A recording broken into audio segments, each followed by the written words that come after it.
your, I don't know, what's been your kind of favorite part of the last 6 weeks? We've been doing this exactly at the time when I've been having James. I was pregnant with him for the first week, and then I had him, and then we've had him around. And I don't know, for me, it's been really great to have a reason to kind of dig into the Bible a little bit. And while you're going through this process. Yeah, because it's been such a crazy emotional time for me, these first 6 weeks of having a baby. And this study is all about trusting God and all about stepping out in faith. And this period of time for me is all about that, because I don't know what our life's gonna look like, how we're gonna exactly handle having a baby with 2 working people. And so it's been really good for my heart. So week 6, this is the end. I mean, I can't believe it that we're already almost done here. The most interesting thing to me about this last week is that the story really closes with Naomi as kind of the center of the story. She kind of takes center stage. And that is not what I was expecting. I was expecting it to be more about Ruth and Boaz and Obed and the celebration and the tying up of that.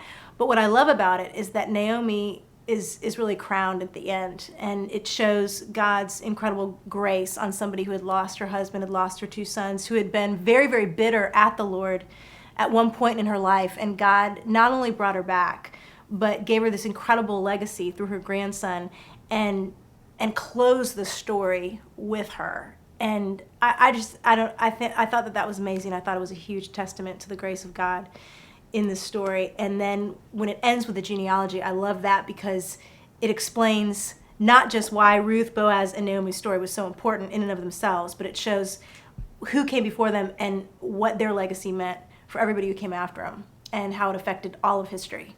So it's going to be a very, very exciting week.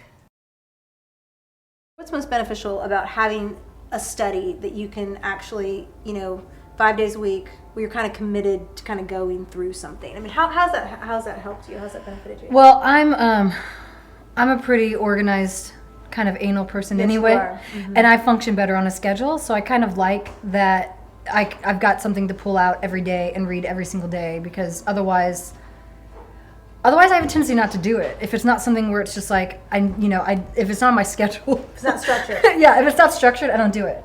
So knowing that it's something that I know that every day I need to sit down and read this, it's kind of almost like, it sounds terrible, but kind of forcing me to like read my Bible and look at stuff.